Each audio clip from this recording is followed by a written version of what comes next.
Hey guys, tonight we begin with the surprisingly well-documented and often wildly misunderstood daily life of Roman prostitutes. So before you get comfortable, take a moment to like the video and subscribe, but only if you genuinely enjoy what I do here. And let me know in the comments where you're tuning in from and what time it is for you. It's always fascinating to see who's joining us from around the world. Now dim the lights, maybe turn on a fan for that soft background hum. And let's ease into tonight's journey together. You wake up, or more accurately, you regain consciousness in a space barely large enough to turn around without elbowing a wall. Congratulations, you live in a cellar, the ancient Roman version of a work-from-home setup. If your home was a broom closet and your job required body oil, these rooms were standard issue for many of Rome's working women. Located in brothel, lupanars, or stacked above taverns and baths, they were tiny windowless chambers that doubled as both living quarters and workspace. Think of it as a studio apartment designed by someone who hates light, air, and privacy. Your mattress is straw-stuffed, possibly shared with fleas, and smells faintly of wine, smoke, and disappointment. If you're lucky, there's a small oil lamp. If you're really lucky, it hasn't been stolen. Your few possessions, some cheap makeup, a comb, and maybe a bronze mirror if times are good, are shoved into the corner like they too are tired of being here. There's no running water. There's no plumbing. There's a bucket you try not to think about. Bathing. That'll be a group activity later at the nearest public bathhouse, where the water is communal and the awkward eye contact is free. But there's no time to lounge because your room is also your office, and business hours are whenever someone knocks or barges in or yells through the door. Yes, privacy is a modern concept. Here in Rome, walls are suggestions and doors are decorative.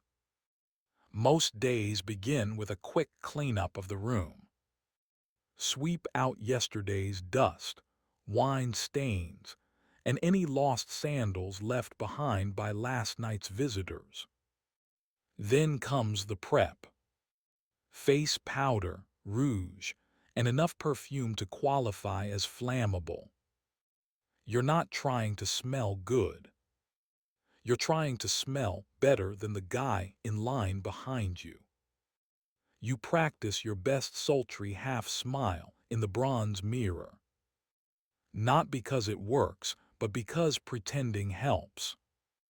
A customer once described you as charmingly awake, and you're still riding the emotional high from that. Because here in the cellar, every day begins the same, cramped, rushed, and filled with just enough dignity to make it to lunchtime. After waking up in your glorified broom closet, it's time to prepare for another day of impressing clients and surviving public judgment. But first, hygiene, or what passed for it in ancient Rome. There is, of course, no private bathroom. That luxury is reserved for the wealthy, and even they just had pots with ambition.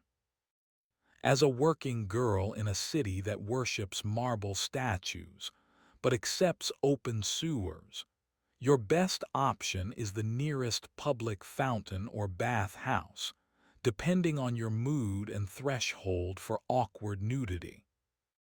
If you're pressed for time, and let's face it, you usually are, you go for the quick rinse at the communal fountain.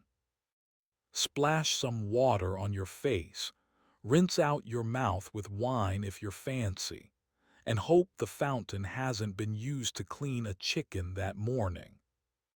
There's no soap, but maybe you've got a bit of natron, a salty cleaning powder that exfoliates your skin and your self-esteem. If business is slow and coins are jangling in your little purse, you might splurge on a visit to the public baths. The great Roman equalizer. Everyone's there. Merchants, soldiers, philosophers, and that guy who talks too loudly about his hemorrhoids.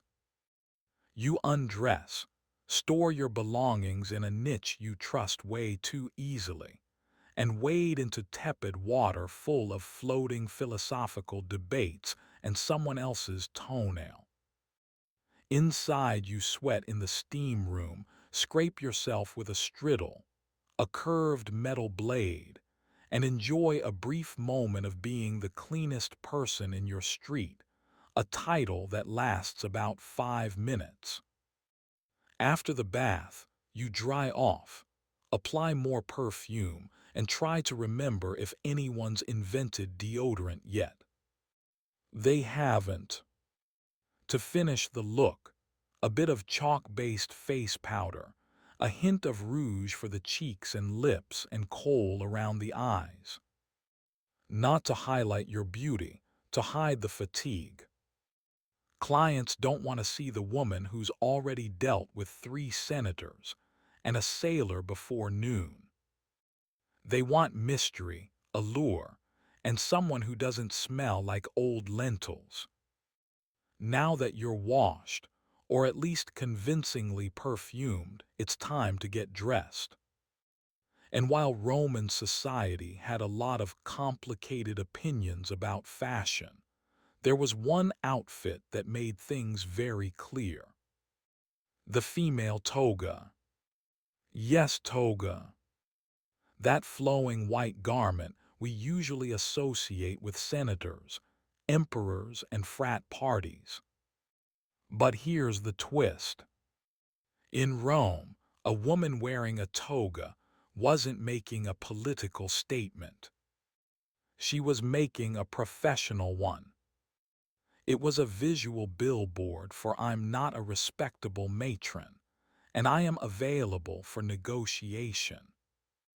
Proper Roman women wore the stolor, a long layered dress that said, "My husband controls my dowry and I go to bed at 9. Prostitutes, on the other hand, were denied the stall by law and required to wear a toga, often short, brightly colored, and intentionally flashy. Think less Grecian goddess, more visible from across the forum. The look was usually accessorized with cheap jewelry, bronze or glass beads, maybe some loud earrings. The goal wasn't elegance. It was visibility. When you're competing with 20 other women in a 100 m radius, subtlety is a luxury you can't afford. Footwear, likely simple sandals, maybe even barefoot depending on location and budget. Comfort wasn't a priority. You're going to spend a lot of the day standing, walking, and occasionally sprinting away from a bad client or an overzealous moralist. Hair was its own ordeal. Roman prostitutes often curled and dyed their hair, sometimes wearing wigs, especially blonde ones imported from Gaul. Blonde hair had a certain exotic appeal in Rome, kind of like imported luxury soap, only more alive. And let's not forget the finishing touches. Makeup. Pale face powder to contrast with red lips and cheeks, and thick kohl eyeliner to make your eyes pop. Or at least look less sleep-deprived. Once fully dressed, you looked obvious, and that was the point. In a city of 1 million people, your outfit was your business card. If it made you look bold, scandalous, and economically available, then congratulations. You were ready for another glorious day of being judged by society, while being actively funded by it. So you're dressed, painted, perfumed, and hopefully not too hung over. Now comes the fun part. Drumming up business in a city where everyone wants sex, but pretends they're shocked when they find out it's for sale. In ancient Rome, marketing wasn't subtle. There were no pamphlets, no websites, and definitely no branding consultants. If you wanted clients, you had to be seen, be loud, or be immortalized in graffiti. Preferably all three. Let's start with location strategy.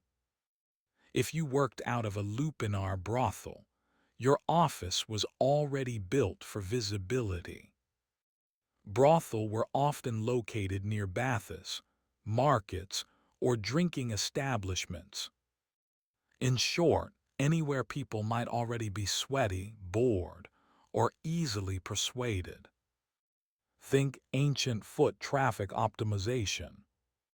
Standing in the doorway wearing your finest look-at-me outfit, you'd call out to passers-by with a mixture of flattery, negotiation, and time-sensitive offers. 2 denarii if you're quick. Hey might sound desperate, but hey, rent was due, and the next girl over just dropped her rate to 1. If you were freelance, it was all about roaming visibility. You might hover near temples, because nothing says divine inspiration like temptation. Or hang around taverns ready to flirt with a tipsy legionary who still had some coin left and questionable judgment. But perhaps the most bizarre and weirdly effective form of Roman advertising. Wool graffiti. Yes, Pompeii has immortalized the genius of ancient street marketing. Brothel walls were plastered with handwritten reviews like Maritimus, gave me the best time of my life, or Felicia, to denarii very fast service. These weren't just vandalism. They were ancient Yelp, unfiltered, unregulated, and very, very public. Some women even paid someone to write their name and specialty somewhere visible, usually near tavern entrances or on columns. Others let their clients do the writing, which, as you might expect, ranged from glowing praise to confused haikus about being robbed. All this made one thing clear. A prostitute's survival depended as much on marketing as on skill. If people didn't know your name, your rates, and your approximate level of enthusiasm, someone else was getting the business. Because in ancient Rome, as now, the secret to success wasn't always talent. Sometimes it was just better PR. So you've advertised yourself.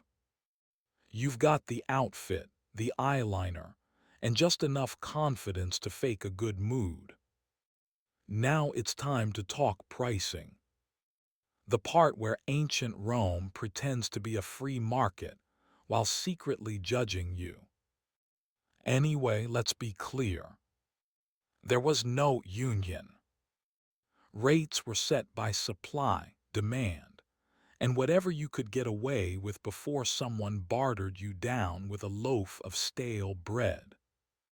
For street-level workers or those in lower-end lupanars, prices could be as low as 1 or 2 asses, a small bronze coin that wouldn't even get you a glass of wine. That's right.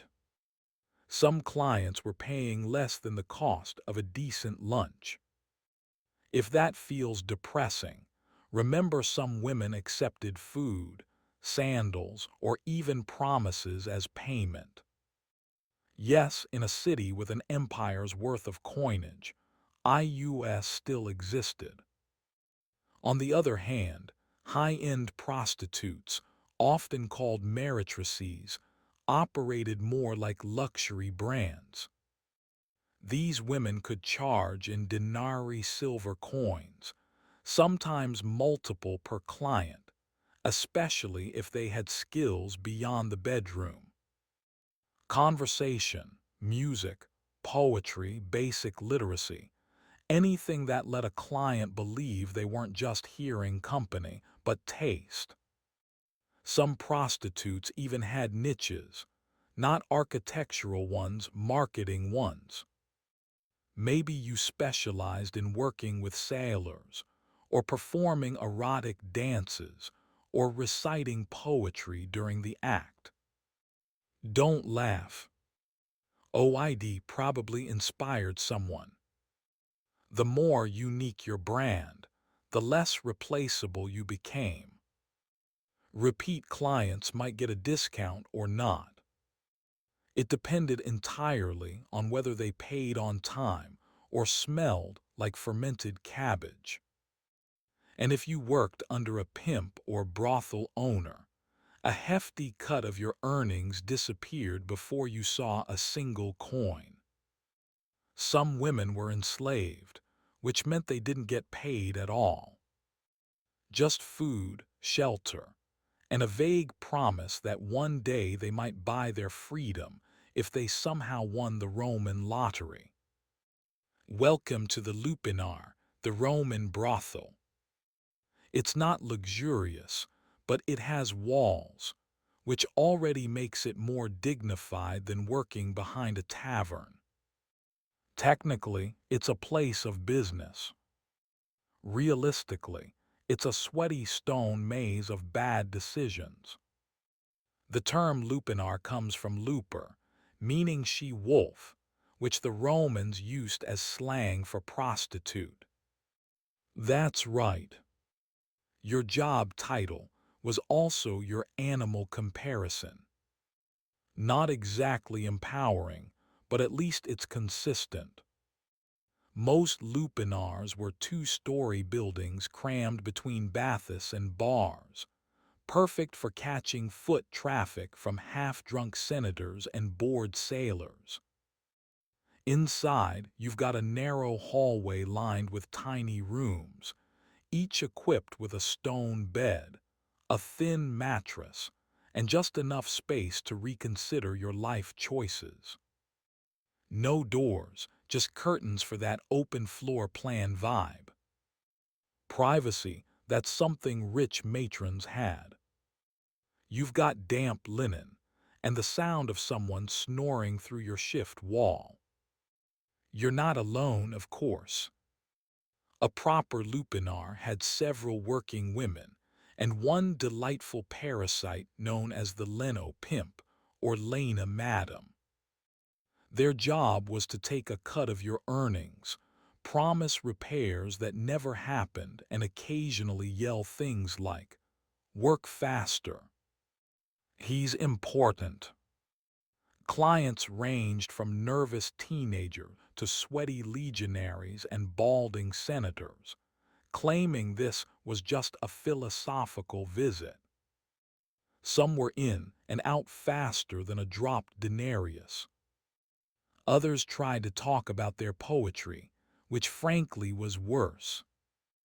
During downtime, you'd sit near the entrance, giving your best, "I'm flirty but dead inside" expression while calling out to passing foot traffic. Marketing was mostly volume-based. 2 coins special today. I'll pretend to listen. And yes, the walls were covered in graffiti, ancient Yelp reviews etched lovingly into the plaster. Felix was here twice, or Ties gives a good time. Occasionally, someone got artsy and drew pictures. Proportions were rarely accurate. Confidence, however, was never lacking. Working in a lupanar wasn't glamorous, but it was consistent. A roof over your head, a bed if you squint, and if nothing else, you'd always have a front row seat to humanity's weirdest parade. Not every Roman prostitute worked in a lupanar. Some preferred or were assigned to the equally glamorous world of taverns. If the brothel was a chaotic office cubicle, the tavern was more like working in an open-air startup with more vomit and fewer stock options. Taverns, culpini or popini, were where Rome's finest drunkards, merchants, off-duty soldiers, and guys named gas with gambling debts gathered to drink, shout, and pretend they understood Virgil. For prostitutes working here, the motto was simple: serve the wine, sell the charm, dodge the gropes. A typical shift involved pouring watered-down wine into dirty cups for people who wouldn't notice the difference. Anyway, with your other hand, you flirted just enough to keep the denarii flowing, but not so much that a brawl broke out, unless that brawl was entertaining, in which case carry on. Unlike the brothel, taverns were technically food establishments, so you had the delightful backdrop of boiled cabbage, fish sauce, and body odor. It was an aroma that clung to your tunic and your soul, but it also meant you could upsell a client. For 2 more coins, I'll pretend you don't of garum. Some women worked the back rooms or upstairs areas, making the tavern a part-time brothel with table service. Others kept things more casual, offering company, lap-sitting, and heavily suggestive compliments like, "Your toga looks clean." This was high praise in Rome. Payment was often immediate. Credit did not exist. If a client tried to delay, you had options: yell, threaten, or grab the bouncer, who was usually a retired gladiator with one eye and a short temper. The upside: taverns offered more foot traffic and sometimes better tips. The downside: you were a waitress, therapist, and hostage negotiator all at once, and no one tipped for emotional labor. And of course, there was the endless soundtrack: shouting, dice clacking, liar players trying to impress women, and the occasional argument over who invented democracy. Working tavern duty was unpredictable, exhausting, and smelled like despair, but it paid the bills. Sometimes, if the customers didn't vomit on your sandal-first entrepreneurial spirit with no brothel affiliation and too much confidence, there was always the street. Freelance prostitution in Rome meant walking the line between independent contractor and please don't arrest me. The Roman streets were alive with opportunity and sewage. Prostitutes who worked outdoors were called prostibulate, and they roamed the alleys, bathhouse entrances, marketplaces, and occasionally temple steps, because nothing says divine intervention like offering a discount outside a shrine to Venus. Daylight hours were decent for traffic, but risky. You had to navigate gawking citizens, nosy magistrates, and angry matrons who thought your existence was ruining their husband's self-control. Spoiler: it wasn't. You dressed brightly to stand out. Think short tunics, flashy jewelry, maybe a wig made from imported German hair. It was less understated elegance, more visible from across the Circus Maximus. The goal was to catch a client's eye before his wife caught him. Approaching a potential customer involved a delicate dance of flirtation, timing, and not getting mistaken for someone's runaway slave. You'd smile, compliment his sandals, and casually mention your rate before the local vigils, street guards, decided your entrepreneurialism was public disorder. Some clients were polite, others were aggressively cheap, and a few were very confused and just wanted directions to the bathhouse. You learned quickly to tell them apart, mostly by the level of eye contact and how many coins they jingled. Competition was fierce. You weren't just up against fellow Pr0Stitutes. You were up against free lovers, drunken party girls, and retired gladiators with a side hustle. Everyone was trying to make a denarius. There were no benefits, no security, just your charm, your wits, and the ability to walk very fast in sandals. Some carried small knives or relied on nearby tavern bouncers.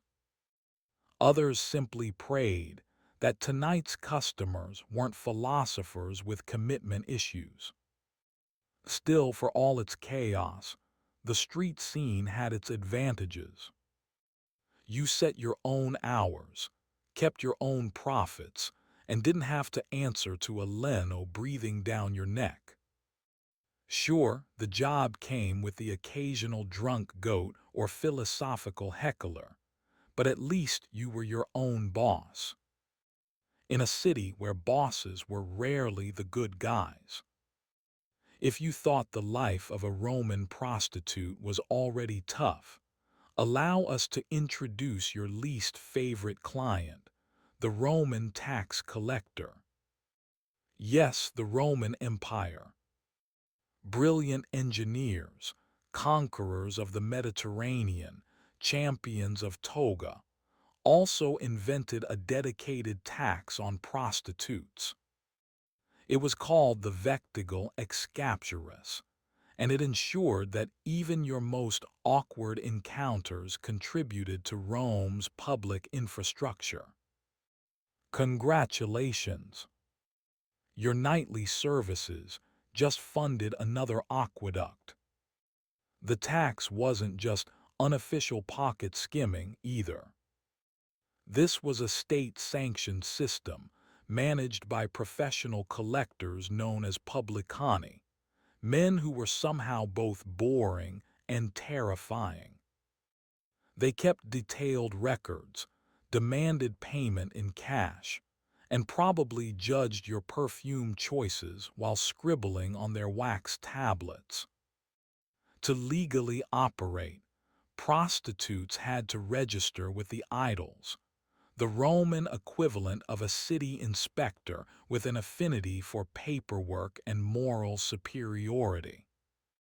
Upon registration, you were entered into an official list of sex workers. Think of it as joining a trade union, except there were no benefits, and instead of a card, you got a branding, literally. Yes, some sex workers, especially enslaved ones, were branded or tattooed with marks like Looper or their owner's name. If you're wondering how that made clients feel, don't worry. The branding wasn't for them. It was to ensure you couldn't pretend to be respectable later. And the tax rate. It varied depending on location, class, and whether your clients were sad senators or discount gladiators. But it always stung. You paid per act or per week, depending on the region. And there was no deduction for emotional labor, uncomfortable silences, or existential dread. Refusing to pay could result in fines, arrest, or being barred from working. Though enforcement was spotty, especially if you were paying under the table or knew how to flirt with an aisle, still for a profession already swimming in stigma, this tax added insult to injury. Rome was essentially saying, "We disapprove of your lifestyle. Also give us 10%. But hey, on the bright side, at least you could proudly say your labor was helping to fund another temple, probably dedicated to a goddess who still wouldn't return your prayers. In Rome, being a prostitute meant you had legal permission to exist and social permission to be endlessly judged. Yes, prostitution was tolerated by the law, taxed, regulated, even registered. But that didn't stop every senator, priest, and bored philosopher from telling you how much they disapproved of you, often while zipping up their tunic. Enter the moral police. Not an official squad with batons, but a vast unpaid network of senators, priests, matrons, and writers who all believed it was their divine duty to shame you while enjoying the fruits of your labor behind closed doors. At the top of the hypocrisy food chain was the Roman Senate, a group of aging elites who believed in preserving Roman virtue, a concept they typically defined as whatever we're not caught doing. Many of them publicly railed against moral decay, while maintaining discreet tabs at every brothel from the Forum to Suburber. Then you had the aediles, Rome's actual public officials who enforced laws on cleanliness, order, and decency.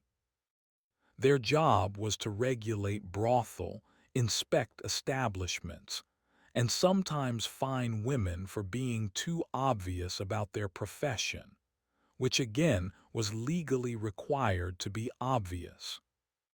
You couldn't make it subtle if you tried. Writers like Juvenal and Seneca had a field day.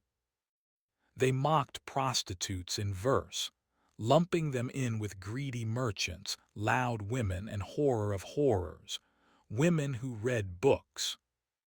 And yet these same writers gave vivid, suspiciously detailed descriptions of brothel life, almost as if they'd done extensive research. Even Roman matrons, the respectable wives of the elite, got in on the judgment. They wouldn't speak to you, of course, but they'd walk past your street corner with a gaze that could sterilize a fig tree. Some even petitioned for laws banning prostitutes from wearing jewelry or entering public baths, which is rich considering many of their husbands treated bathhouse visits like part-time jobs. Working as a Roman prostitute came with certain occupational hazards, namely disease, injury, and whatever that thing was the sailor from Brundium left behind. Welcome to the health and wellness chapter, where the only prescription is hope you survive. Let's begin with the big one, venereal disease. Ancient Rome didn't have germ theory, but they did know that some men left you with more than a coin purse and a bad poem. There are Roman texts that describe symptoms ranging from persistent itching to things falling off that shouldn't. The medical advice, usually a mix of vinegar washes, herbal ointments, and desperate prayers to Venus. Pregnancy was another ever-present concern. There was no birth control pill, but there were options if you had the guts and the budget. Prostitutes used natural contraceptives like sulfium, an extinct plant famously over-harvested for this exact reason.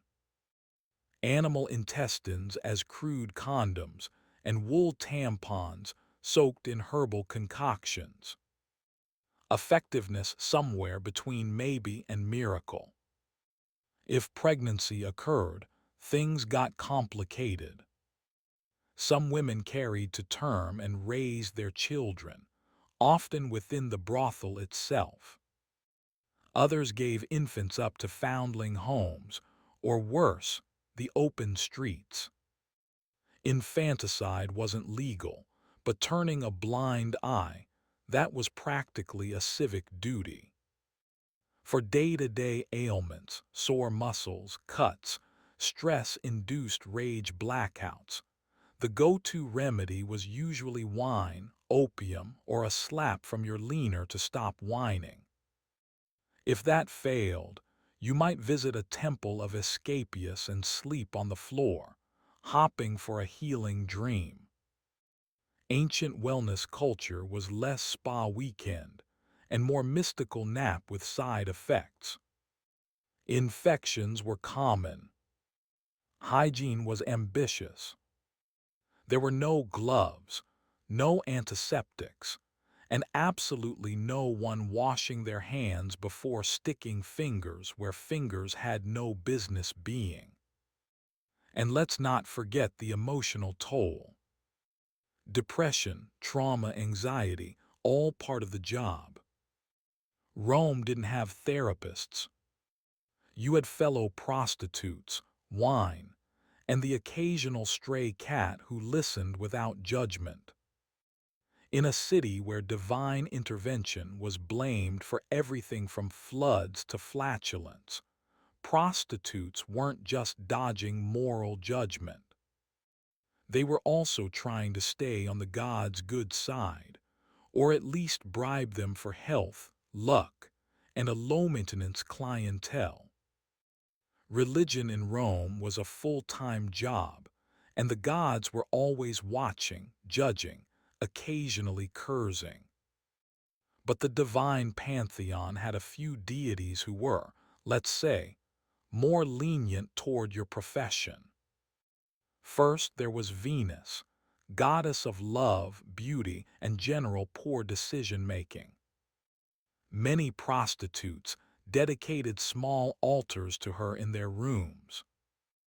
Offerings of flowers, perfume, or a coin were made in hopes of attracting wealth, charm, or at the very least, clients who didn't smell like boiled goat. Then came Fortuna, goddess of luck. Given how random your daily income was, ranging from a gold bracelet to 3 moldy grapes and a promise, Fortuna was kind of a big deal. You might wear a charm bearing her likeness, or mumble a quick prayer before a customer with too many rings and suspiciously clean sandals walked in. But religion wasn't all glitter and flirtation. The darker side of belief included superstition, omens, and magical countermeasures. Because when in doubt, blame the spirits. You'd burn incense to ward off the evil eye, tie red cords around your ankle for protection, or hire a professional witch to curse a rival prostitute's hairline. Don't laugh. Cursed tablets called depictions have been found all over Roman brothel districts. Many reading like ancient Yelp revenge reviews. May her tongue rot. May her clients dry up. May she trip in the street and land in donkey dung. If you were enslaved, you might also pray to Mercury, the god of commerce and transactions. Because let's be honest, your life was one long receipt. And if you were lucky enough to save up for freedom, Libertas, the goddess of liberty, got a private altar and a slightly more expensive candle. All this spiritual effort wasn't just tradition. It was survival with flair. When Rome gave you judgment, disease, and rude senators, the gods were your HR department. Mostly useless, occasionally helpful, and always accepting offerings. Love in the Roman world of prostitution was complicated. At best, it was a pleasant delusion, and at worst a financial liability in a tunic. Clients fell in love all the time or claimed they did, usually after 3 cups of wine and half a monologue about their mother. Some were sincere, some were drunk, and some were trying to get a discount. "But baby, I'm different," they'd say, clutching your hand like a tragic poet. And you'd nod politely, mentally calculating how much they still owed you. Some working women reciprocated these feelings, or at least pretended to. Emotional labor was part of the package. Smile, listen, pretend his toga doesn't smell like despair. For a few clients, you might even develop something real. Attachment, affection, or just mutual exhaustion. But more often than not, romance was a dangerous distraction, especially when you remembered that Rome legally categorized you as infamous, meaning you could not legally marry a citizen even if you wanted to. That didn't stop people from trying. There are tales of prostitutes who fell in love with their regulars, who were promised freedom, marriage, a house with a garden, only to end up abandoned the moment another woman with better eyeliner walked by. There were also clients who genuinely adored their favorite companion, showering them with gifts, poems, and occasionally actual manumission, the legal act of freeing a slave. These stories exist, but they were the exception, not the rule. Among fellow prostitutes, real bonds were more likely. You worked side by side, endured the same insult, shared the same lice. Some of these friendships became sisterhoods. Others became quiet romantic partnerships hidden beneath the radar of Roman patriarchy, which believed women couldn't fall in love with anyone except a man with a sword collection. And of course, there were lies you told yourself that one day you'd quit, that your best client really would take you away, that if you could just save a little more, you'd open a perfume shop in Austria and never look back. Maybe it wasn't true, but in Rome, everyone had a fantasy. Yours just came with better lighting and lower expectations. In the Roman world of sex work, beauty was currency and youth was the exchange rate. So, what happened when the blush wore off? The client stopped lingering and your joints started popping louder than your earrings. It's simple. You aged out, but you didn't disappear. Some women, having saved carefully, or miraculously had a client with both money and follow-through, managed to buy their freedom if they were enslaved and start over. The luckiest opened taverns or baths, renting out rooms to the next generation of desperate optimists. Others became Madams Len, the brothel version of upper management. Less action, more shouting. As a leaner, you didn't need to be young or pretty. You needed to be sharp, intimidating, and fluent in threats involving sandals and overdue debts. You ran the schedules, kept the books, and made sure the curtains were only mildly horrifying. Clients feared you. Workers pretended to respect you. The Edels sighed when they saw you coming. Other retired sex workers leaned into fortune-telling. After all, when you've heard every confession and watched every mistake walk through the door, predicting doom becomes second nature. A few became unofficial therapists, wise women or herbalists offering advice laced with sarcasm and slightly incorrect medical suggestions. But many simply kept working, because Rome wasn't in the habit of offering pensions to women who'd spent 2 decades in a toga. Older prostitutes still had clients. They just adjusted their marketing. Less blushing flower, more experienced, discreet, and tolerates poetry. Physical appearance mattered, but so did reputation. A woman known for conversation, kindness, or mind-blowing. Astrology readings could remain in demand long after her prime. And for those with no savings, no patrons, and no lucky breaks, the options weren't kind. You begged, you cleaned temples, you worked in until your hands turned into shriveled olives. Rome didn't care how you got old, only that you did so quietly. But here's the truth. They didn't carve into marble. For many, survival itself was the achievement. And if you made it to old age with your wit intact and at least one working sandal, you were already a legend. When people think of ancient Rome, they picture marble statues, grand speeches, and emperors with questionable family trees.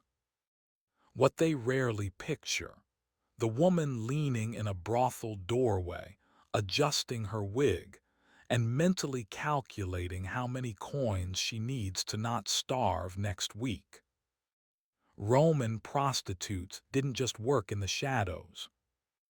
They've been kept there by history, carefully edited out of the noble narrative, so school children could learn about aqueducts without asking uncomfortable questions.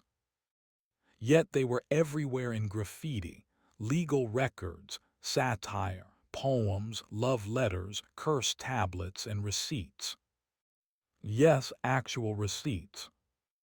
They were a fixture of daily Roman life, even as society treated them like morally contagious wallpaper. What history usually gets wrong is the assumption that these women were powerless victims or morally bankrupt seductresses. In reality, many were savvy, adaptable, and, dare we say, better at business than half the Senate. They knew how to read a client, negotiate terms, avoid danger, and hustle a living in a city that cheered gladiators and stoned anyone who wore the wrong shoes. And they weren't all the same. Some were enslaved, some free. Some catered to the wealthy, others to whoever had 2 coins and bad breath. Some hated every second, others carved out small corners of power and routine. Most existed somewhere in between, like everyone else in Rome, pretending they weren't tired. Their stories were rarely written by them. Instead, they were remembered by poets looking for metaphors, by moralists clutching their pearls, or by archaeologists piecing together Pompeii's raciest wall scribbles. But here's what's remarkable. They're still visible in stone carvings, in sarcastic graffiti, in laws and loopholes and offhand mentions in love poems. These women were erased from respectability, but not from reality. They worked, they laughed, they scammed, they wept, and they endured. All without marble statues or gilded tombs, just faint ink on a crumbling wall. Maritima was here, and worth every coin. So the next time someone waxes poetic about the glory of Rome, remember behind every toga-clad philosopher was a working girl keeping the economy and the gossip alive. In the world of the Vikings, warfare was a constant presence, and with it came injuries, deep cuts from swords, axe wounds, broken bones, and burns from fire and frost.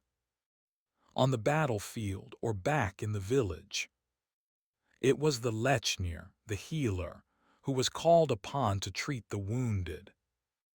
These individuals were respected members of society, combining the practical knowledge of herbs with the spiritual traditions of Norse belief. Among the most trusted herbs in a Viking healer's collection was Ero, Aa millefolium.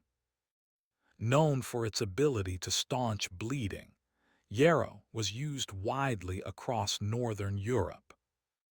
Viking healers would crush the leaves and apply them directly to wounds, either alone or mixed into a pus. Yarrow acted as a coagulant, helping to stop blood flow and prevent infection. It was believed to possess sacred properties, with legends connecting its power to Odin himself.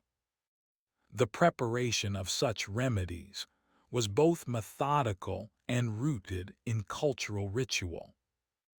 The healer might wash the wound with boiled water infused with antiseptic herbs, apply crushed Ero, and bind the area tightly with linen or animal skin strips. In some cases, chants or prayers were recited during the process, invoking protection or healing from the gods. Healing was not just physical, it was also spiritual. Beyond battlefield wounds, Ero was used internally as well. A tea made from its flowers and leaves could reduce fevers, ease digestive complaints, or help relieve menstrual cramps.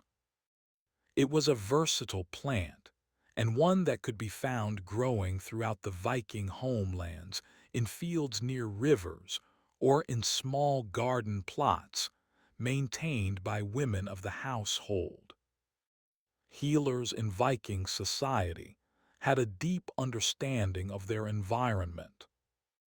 They knew which plants grew in which seasons, how to harvest them properly, and how to preserve them for use during the long, dark winters. Knowledge was passed down through generations, often from mother to daughter or from elder to apprentice. These traditions blended elements of Germanic herbal law with the rich cosmology of Norse mythology.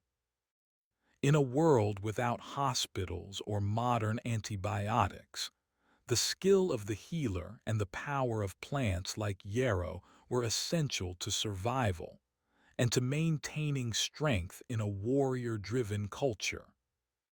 While yarrow addressed bleeding and surface wounds, the Viking healer's battle against infection required deeper remedies.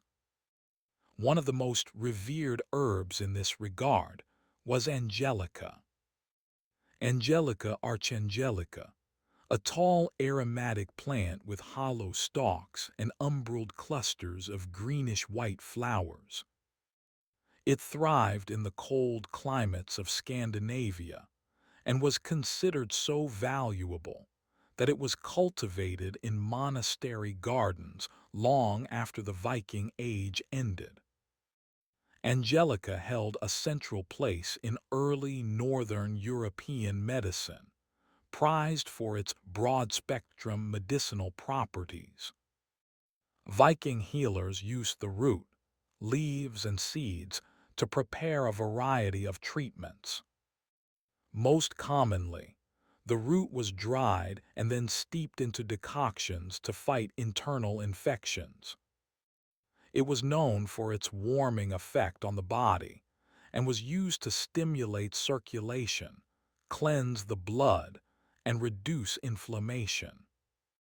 The antiseptic properties of angelica were vital in treating infected wounds, especially those that had been neglected or exposed to dirt and decay.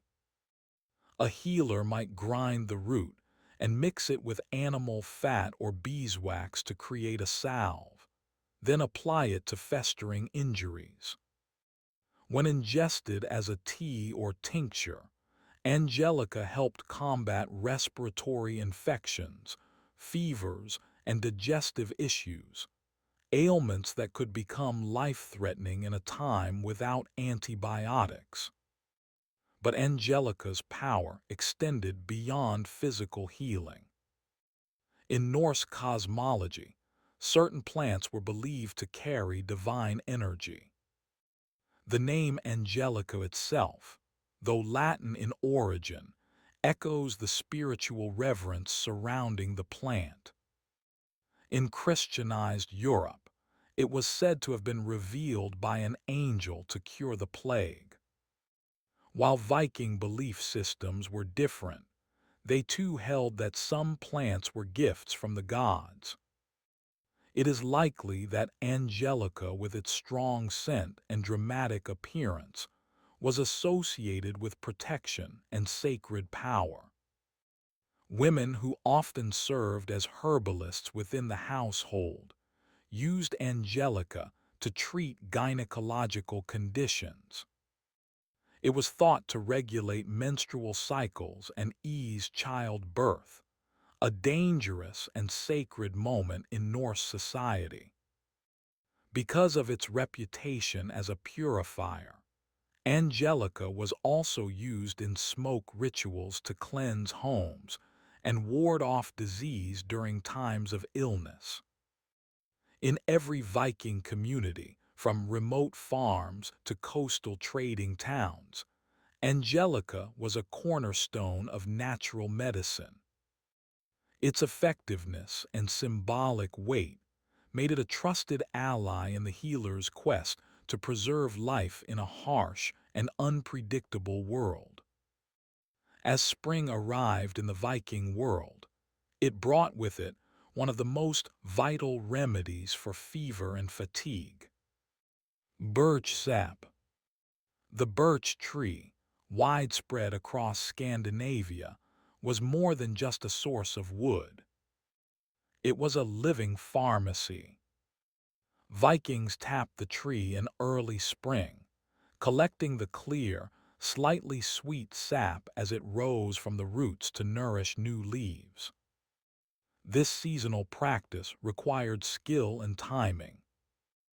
As the sap could only be harvested for a short period before the tree fully awakened, healers used birch sap as a tonic for those weakened by long winters, illness, or lingering fevers. It was served fresh or fermented into a lightly alcoholic drink, known for its revitalizing qualities. Rich in minerals, electrolytes, and natural sugars, birch sap helped rehydrate the body and restore lost energy, especially after the depletion caused by sickness or extended fasting. In an era without formal nutrition science, Viking healers recognized the restorative power of this gift from nature. In cases of fever, healers often paired birch sap with infusions of cooling herbs such as meadow or elderflower. This gentle combination helped bring down body temperature while nourishing the patient. In more serious cases, the sap might be mixed with bitter herbs like wormwood to purge the body of what was believed to be harmful humors. The logic was simple: cleanse, restore, and rebalance. Beyond its internal uses, the birch tree had a role in external treatments, too. The bark, when boiled, produced a tar-like substance with antiseptic properties.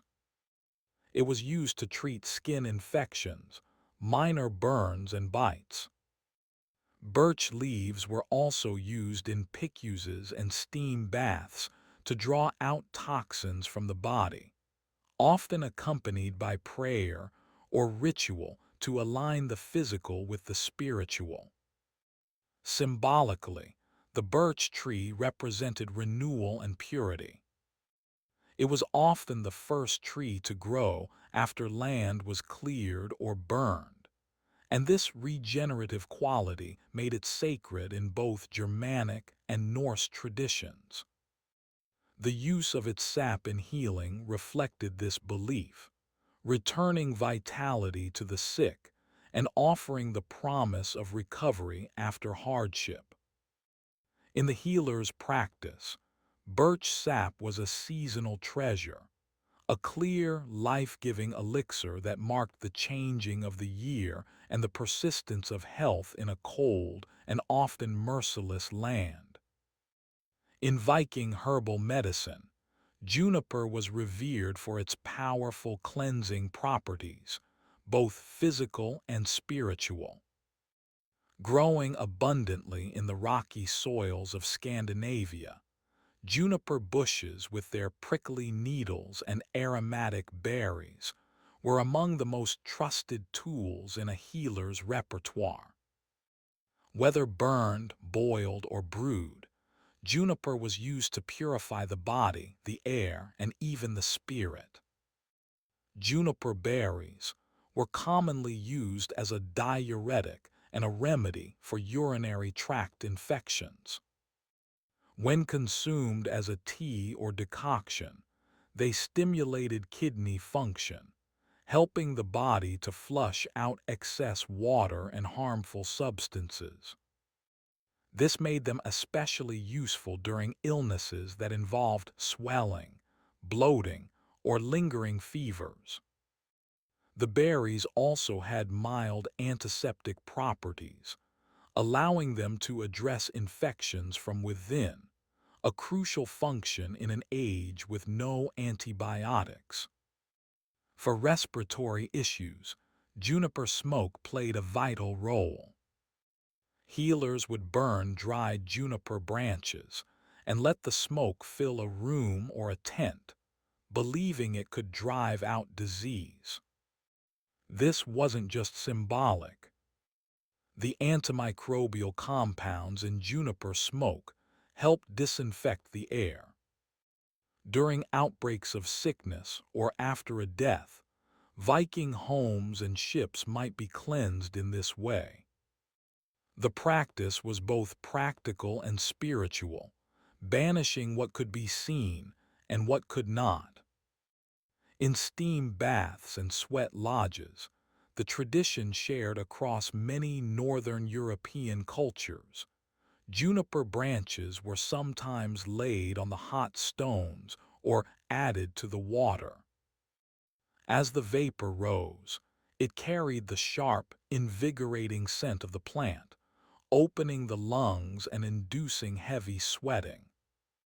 This was thought to cleanse the body of toxins and the soul of imbalance, reconnecting a person with the rhythms of nature and health.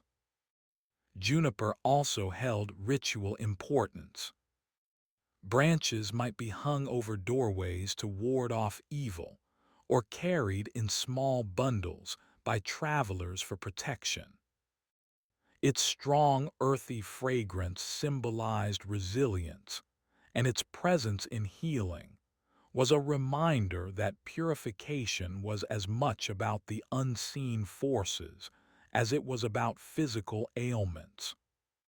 For Viking healers, juniper was not merely a remedy. It was a symbol of renewal and defense, a guardian plant that stood between the fragile human body and the chaotic forces of the world. Its sharp needles and potent berries helped them keep sickness at bay, one breath of smoke or sip of tea at a time.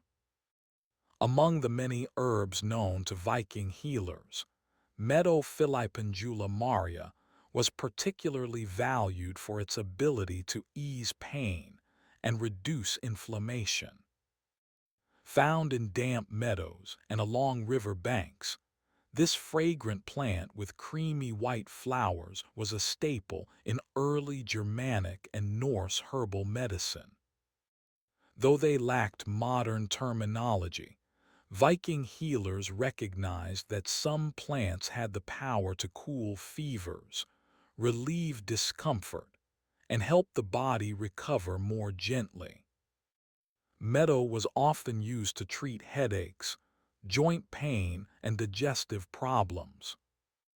The flowers and leaves were dried and steeped into teas, which were given to patients suffering from fevers or general aches. Common complaints in a harsh climate where physical labor and exposure were part of daily life. The herb's soothing effects made it an essential remedy during times of illness and recovery. Unbeknownst to the Vikings, meadow contains compounds similar to salicylic acid, the basis for modern aspirin. This natural pain-relieving ability explains why it was so effective and frequently used. Healers didn't know the chemistry, but they knew the results. Less fever, reduced swelling, and relief from discomfort. These benefits were especially important during the winter months when colds, joint pain, and respiratory infections were widespread.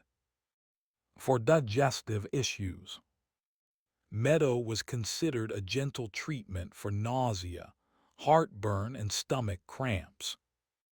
Its calming properties helped settle the stomach, and it was sometimes combined with other herbs like chamomile or mint, if available, to create a broader treatment.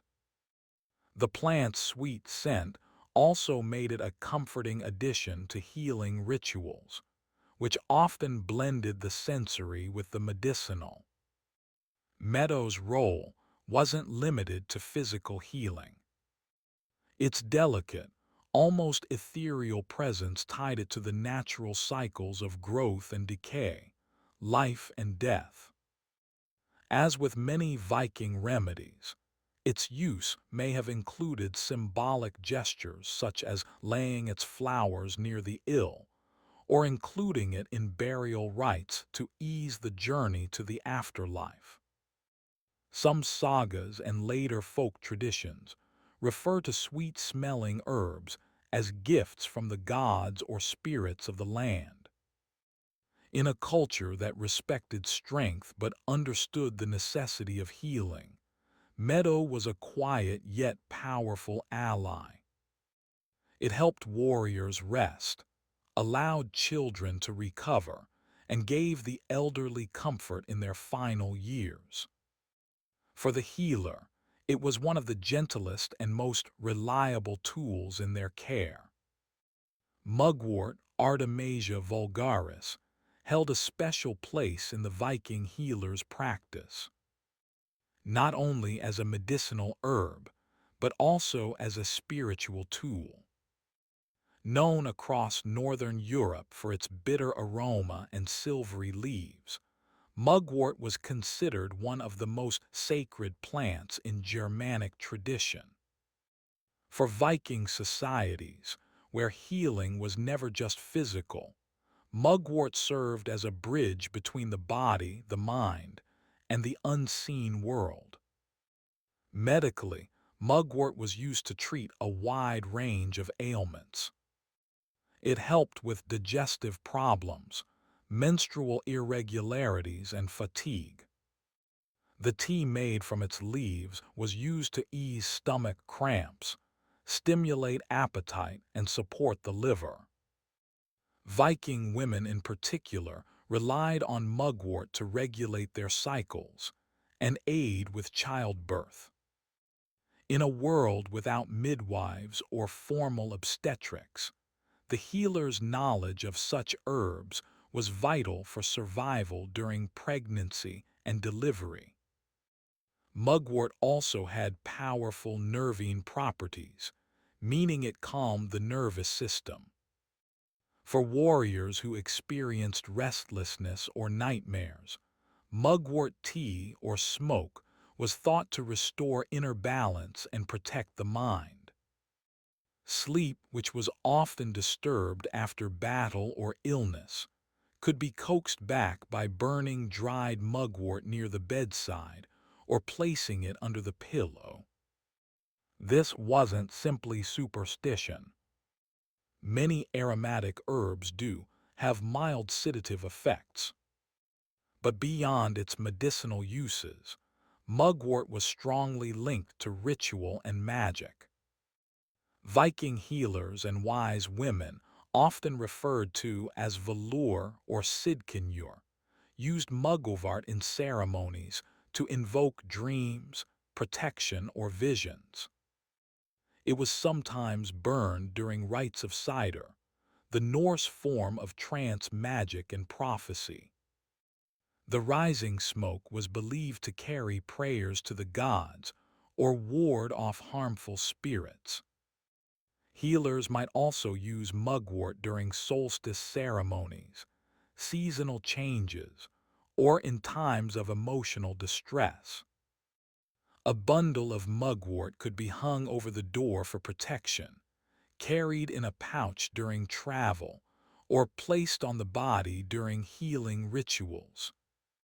Its bitter scent and strong energy made it a plant of thresholds used when the body or soul was in transition. To the Viking healer, mugwort was more than a plant. It was an ancient ally, one that stood at the intersection of medicine and magic, guiding the sick not only toward physical recovery, but toward spiritual realignment with the world and the gods. Among the most practical and powerful remedies in the Viking healer collection was garlic, Allium sativ. Though not native to Scandinavia, garlic had long been traded across Europe and may have reached the Viking world through early contact with the British Isles, Frankish territories, and Eastern markets. Its strong scent and potent medicinal qualities made it an essential part of early Norse medicine, especially for infections, parasites, and protection against disease. Garlic's antibacterial and antifungal properties were well known, even if not scientifically understood.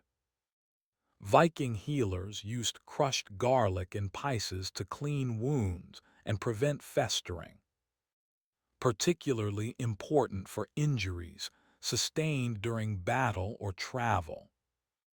When applied directly to cuts, garlic could kill harmful microbes and reduce inflammation.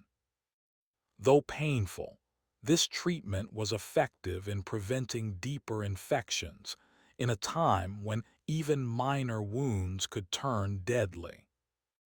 Internally, garlic was often eaten raw, pounded into pastes, or brewed into strong infusions. It was believed to strengthen the immune system, purify the blood, and warm the body during illness. In harsh northern winters, when colds, fevers, and coughs were widespread, garlic served as a valuable tonic. It was sometimes combined with honey, another antimicrobial agent, to make the strong flavor more palatable and to enhance its healing effect. Garlic was also used to treat parasites, especially intestinal worms, which were common due to poor sanitation and frequent contact with livestock. A mixture of garlic and vinegar was administered in small doses to purge the body. Its pungent nature made it a strong cleansing agent, and its association with vitality gave it symbolic weight in Norse healing traditions. Beyond the body, Garlic was believed to repel evil spirits and malevolent forces. Healers or household members might hang braided garlic near doorways or in sleeping areas, not just to ward off disease, but to protect from unseen dangers, especially during times of illness, war, or childbirth. It served both as a physical remedy and a spiritual safeguard for Viking warriors. Garlic was not only a cure, but a form of daily defense. Before raids or journeys, some are believed to have consumed it as part of preparation, viewing its strength and fire as a shield within the body. In this way, garlic stood as a symbol of endurance, fighting infection, energizing the weak, and anchoring the body in a dangerous, ever-changing world. In the Viking Age, the stinging nettle Erica D was more than a nuisance. It was a plant of power. Despite its painful sting, nettle was one of the most useful and respected herbs in Norse healing traditions. It grew abundantly in meadows, forest edges, and near settlements, making it easily accessible to healers and households alike. Its medicinal benefits were numerous, and its resilience in harsh conditions mirrored the strength and endurance the Vikings valued. Nettle was used primarily to treat conditions related to blood and vitality. Viking healers prepared nettle teas or broths to combat fatigue, iron deficiency, and overall weakness. Rich in iron, calcium, and vitamin C, nettle acted as a natural tonic, especially important during long winters when fresh food was scarce and illness spread easily. Warriors recovering from battle or children recovering from fever were often given nettle to rebuild strength. The leaves were dried or cooked to reduce their sting, and then brewed into infusions. These drinks were believed to purify the blood, promote circulation, and encourage the body to rid itself of harmful substances. Nettle also had a mild diuretic effect, making it useful for treating fluid retention and joint pain, common issues among laborers and older community members. In external treatments, nettle was sometimes used in surprising ways. The practice of vertication, striking sore limbs with fresh nettle stalks, was used to stimulate circulation and relieve arthritis or muscle stiffness. Though painful, it was believed to bring warmth and life back to cold or stiff areas of the body. This method, though unusual by modern standards, was rooted in generations of observation and belief in the plant's invigorating properties. Nettle also served practical roles beyond medicine. Its fibers were used to make rope, fishing nets, and even cloth, especially during times when flax or wool were scarce. This dual utility, nourishing the body and supporting daily life, made nettle a deeply integrated part of Viking culture. Symbolically, nettle was a plant of resilience. It thrived in disturbed soil and returned year after year, no matter how often it was cut back. In Norse society, where survival required both strength and adaptation, nettle embodied those values. For the healer, it was a reminder that even the most painful plants could bring healing, and that power often came from what first seemed harmful. Viking herbal medicine was never written down in formal texts during the age itself. Instead, it lived in the spoken word, in chants passed from mother to daughter, in gestures shared among wise women, and in the quiet work of healers who blended tradition, observation, and belief. These practices formed a body of knowledge deeply rooted in both the natural environment and Norse cosmology. To treat illness in the Viking world was not just to cure the body, but to restore balance to the person, the household, and the invisible threads connecting them to the gods. Healers in Viking society worked with what the land provided. They knew which herbs to gather in spring, which roots to dry in autumn, and how to preserve medicinal plants through the long winter months. Yarrow, angelica, birch, juniper, meadow, mugwort, garlic, and nettle. Each had a specific role, but all were part of a larger system of understanding the body in harmony with nature.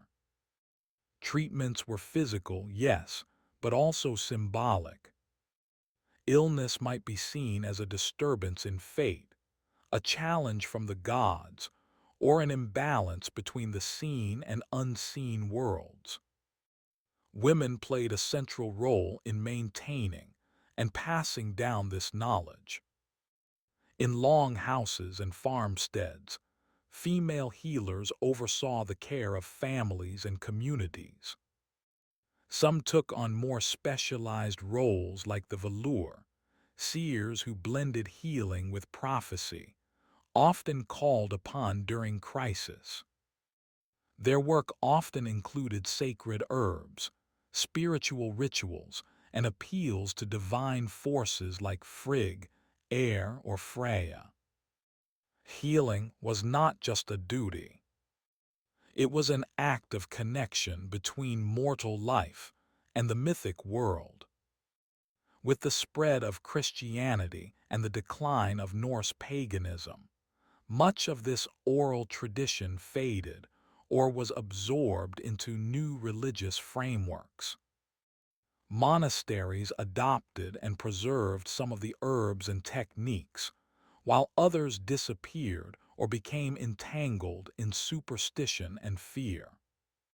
But echoes of Viking herbal medicine can still be found today in Scandinavian folk healing, in modern herbalism, and in the renewed interest in ancestral plant knowledge.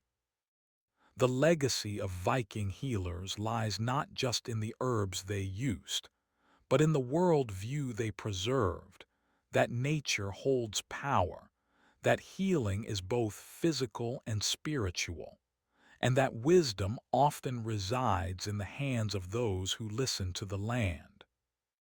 John of Arvar was born in the winter of 1412 in the rural village of Damy, a quiet hamlet in northeastern France nestled near the border of Burgundy. At the time, France was fractured by war and civil unrest. The 100 Years' War between England and France had already dragged on for decades, and northern France was caught in the crossfire. Joan was born into this turbulence. The daughter of Jack d'Arc and Isabelle Rome, devout peasants who raised their children in the Roman Catholic faith. Her family lived modestly. They owned a small patch of land, a few animals, and relied on farming to survive. Joan was not taught to read or write like most girls of her class, but she was known for her hard work and deep religious devotion from an early age. She spent much of her childhood helping around the house, tending sheep and attending church. Her world was humble and steeped in faith. The voices she would later claim to hear would come to someone who already spent hours in prayer and contemplation. Doi itself was a contested area. Though technically loyal to the French crown, it bordered Bendian territory, a faction allied with the English. The threat of violence was constant. Raids by Anglo-Burgundian forces occasionally swept through the region, destroying crops and burning homes. Joan would have grown up with stories of heroism and defeat, of saints and warriors, of kings and traitors. Her early years were shaped by instability, fear, and a longing for peace. Despite the fear that hung over France, Joan's childhood was not without community. She was well liked in the village and described by neighbors as kind, pious, and unusually serious for her age. She often prayed at a nearby chapel dedicated to the Virgin Mary, where she would later claim her divine mission began. These years laid the spiritual and emotional foundation for what would come. Her faith, her loyalty to the king, and her sense of purpose were not formed in the royal court, but in the fields and chapels of her village. From such humble origins, no one could have imagined that this peasant girl, illiterate, unknown, and barely a teenager, would one day stand before kings, lead armies, and challenge the might of empires. At the age of 13, Joan of Arc's life changed forever. She later testified that in the summer of 1425, while alone in her father's garden, she experienced a vision, accompanied by a voice that seemed to come from beyond this world. At first she was afraid. The voice, surrounded by a dazzling light, was accompanied by the appearance of figures she identified as Saint Michael, Saint Catherine, and Saint Margaret, three powerful saints in Catholic tradition. These visions would continue growing in intensity and clarity over time. The message was clear but extraordinary. She was chosen by God to help save France. More specifically, her divine mission was to drive the English out of French territory and to ensure the coronation of Charles the Dauphin as the rightful king of France. It was a staggering revelation for a young peasant girl with no military experience, no formal education, and no standing in society. Joan told no one at first. She kept the visions private, fearing disbelief or punishment. But the voices persisted, urging her to act. Over the next few years, she became increasingly convinced that her mission was real. She began to devote herself even more deeply to prayer, fasting, and religious discipline, believing that her purity and obedience were essential for fulfilling God's will. By 1428, the political and military situation in France had worsened. The English had captured much of northern France, and the city of Orleans, a key stronghold, was under siege. The Dauphins remained uncrowned, his legitimacy in question. Joan, now 16, believed the time had come to act. She traveled to the nearby town of Vaucouleurs and requested an audience with the local commander, Robert de Baudrier, claiming she had a message for the king. At first, Baudrier and his men laughed her off. The teenage girl claiming divine guidance was hardly taken seriously. But Joan was persistent. She returned again and again, speaking with a conviction that unsettled some and impressed others. Eventually, after hearing reports of her reputation for piety and learning, that she had predicted a military setback in Orlan before news had reached the town.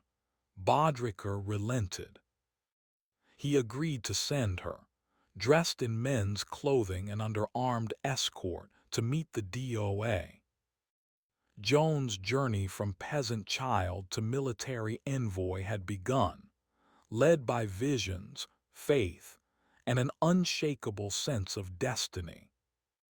In early 1429, Janivar arrived in Chinon, where Charles, the uncrowned Dauphin of France, held his court. The journey had been long and dangerous. She traveled more than 300 miles through enemy territory, dressed as a man to avoid attention and assault. When she finally stood before the royal court, she was met with skepticism and curiosity. Charles, unsure of her motives and wary of trickery, decided to test her. To begin, he disguised himself in plain clothes and hid among his courtiers. Joan, having never seen him before, immediately picked him out and addressed him directly. Witnesses were astonished. She reportedly told him details that only he and his closest advisors would have known, possibly regarding a private prayer or secret doubt. For many in the court, it was the first sign that something beyond explanation was at work. Still, Charles was cautious. He ordered that Joan be examined by theologians and church officials in Poitiers. For several weeks, she was questioned about her visions, her morality, and her doctrine. She was a teenage girl being grilled by learned men. Yet she answered with composure and confidence. Her virginity was tested, as it was believed her purity was essential for her divine mission. The examiners found nothing heretical in her claims, and noted her remarkable character and intelligence despite her lack of formal education. The court's advisors concluded she could be sent to Orleans with the army. But first, Joan requested something symbolic, something that would signal her role, not merely as a soldier but as a divine emissary. She asked for a banner. The banner she received was white, embroidered with an image of Christ and the words, Jesus Maria. It would become her most treasured possession, and she carried it into every battle, declaring that she preferred the banner to the sword. She was also fitted with a custom suit of white armor, and given a sword which she claimed to have been divinely led to discover behind the altar of a chapel in St. Catherine de Fabioir. With her armor, banner, and a company of soldiers, Joan prepared to march toward Orleans. She was just 17 years old, young, untrained, and utterly convinced that God had sent her to save France. Her arrival at the besieged city would mark the beginning of one of the most legendary military campaigns in European history. By the spring of 1429, the city of Orleans had been under siege by the English for several months. Its fall would have opened the way to the heart of France, and with it likely the collapse of French resistance. Morale was low, supplies were dwindling, and the Dauphin's cause teetered on the edge of defeat. Then Janivar arrived. She entered the city on April 29th, met by cheering crowds who believed her to be a miracle sent by God. Clad in white armor and riding a white horse, she quickly became a symbol of hope and divine favor. Her presence reinvigorated the French troops and citizens alike. Though she had no formal military training, Joan spoke with boldness and authority, urging immediate action against the English fortifications. French commanders, initially hesitant to take orders from a teenage peasant girl, soon found themselves drawn to her conviction. Joan urged an aggressive strategy, claiming her voices had promised victory. Despite her youth, she rode into battle beside the soldiers, often placing herself in the most dangerous positions. Her courage on the field inspired others to fight with renewed determination. Over the course of a week, the French launched a series of offensives to break the siege. Joan wielded not just her sword but her banner, rallying the troops with cries of faith and purpose. She was wounded during the assault on the fortress of Lettel, shot in the shoulder by an arrow. Refusing to retreat, she returned to the field after having the wound dressed, continuing to urge the men forward. On May 8th, the English finally lifted the siege and withdrew. It was a stunning victory, one that changed the momentum of the war.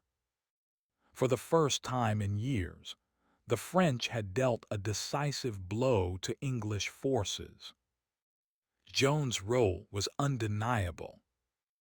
Her leadership, her fearlessness, and her spiritual authority had turned the tide. The victory at Orleans was more than a military achievement. It was a turning point in the national consciousness of France. The peasant girl from Dom Remy had fulfilled the first part of her divine mission. Now she turned her focus toward her second goal, to see the Dauphin crowned as king at Reims, the traditional site of French coronations. The road to legitimacy had begun. With the siege of Orleans lifted, John of Arc's mission shifted toward a far more symbolic objective, the coronation of Charles the Dauphin. In her visions, this was not merely a political event. It was a divine command. Charles needed to be crowned at Reims, the traditional site where French kings were anointed with sacred oil. But Reims was deep in territory controlled by the Burgundians, allies of the English. To reach it, Joan and the French army would have to march through hostile lands. Despite the risk, Joan was adamant. Her belief that God had cleared the path gave her confidence, and her conviction began to influence even the cautious Charles. After several victories along the Loire Valley, including battles at Joux, Sola, and Bajoni, momentum was on their side. The army gained strength as towns submitted and morale surged. By July 1429, Joan and the royal court set out on what would later be called the coronation journey. Along the way, cities and castles opened their gates without resistance. Word of Joan's miraculous success had spread. Many believed that to resist her was to resist divine will. Her presence in the army, young, determined, and riding under her white banner, created an aura of invincibility. On July 16th, the French forces reached Reims. The city's leaders, after some hesitation, surrendered peacefully. The next day, inside the Cathedral of Reims, Charles was crowned King Charles V of France. Joan stood beside him, holding her banner high. For her, it was the fulfillment of the prophecy she had received from her voices. The coronation was a moment of triumph, both for the new king and for Joan. From an obscure village, she had risen to command armies and to place a crown on a monarch's head. The people saw her not just as a heroine, but as a chosen messenger of God. Her presence had transformed the war from a political struggle into a spiritual cause. But success brought tension. With Charles now crowned, some at court questioned Joan's continued influence. Politics returned to the forefront. Joan had completed the task she was called to, but she was not finished. Her next desire was to press forward to reclaim Paris. Yet the support she once commanded so easily was beginning to waver. After the coronation at Rheims, Joan of Arc pushed for a bold new objective, the liberation of Paris, still under English and Burgundian control. For Joan, reclaiming the French capital was not just a political necessity. It was part of her divine mission to fully restore France to its rightful king. But not everyone shared her urgency. King Charles V, newly crowned and politically cautious, hesitated. His advisors urged diplomacy, favoring a negotiated truce with the Burgundians. But Joan remained resolute.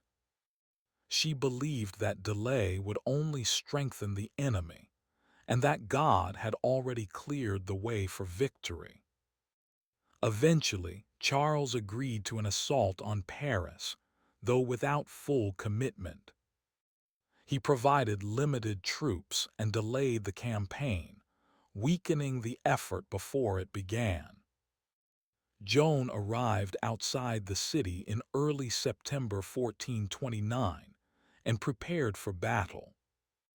Paris was well-defended with strong walls and experienced English and Burgundian forces inside. On September 8th, she led an assault on the Pr0Stitutes, one of the city's main gates. As always, she carried her banner and fought at the front lines, encouraging the troops with prayers and determination. The fighting was fierce. The defenders poured down arrows and stones. Joan was struck by a crossbow bolt in the thigh, but refused to abandon the field. She continued to direct the battle from behind the lines, calling for another charge. But the attack stalled. With nightfall approaching and casualties rising, Charles's commanders ordered a retreat against Joan's protests. The failed attack on Paris marked a turning point. Joan's reputation remained intact among the common soldiers and citizens, but at court, doubts began to grow. Her influence over royal policy started to wane. Charles, now king, no longer relied on her as he once did. Political interests, fear of provoking further conflict, and distrust of Joan's spiritual authority began to eclipse her earlier triumphs. Yet Joan was undeterred.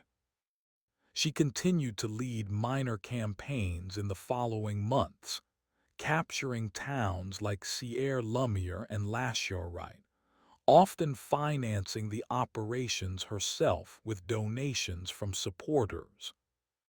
But the tide was shifting.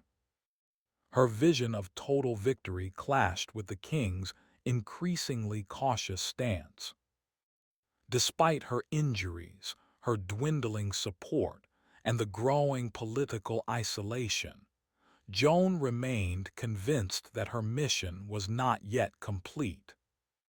She would not stop until France was free. But in the shadows, betrayal and danger were closing in.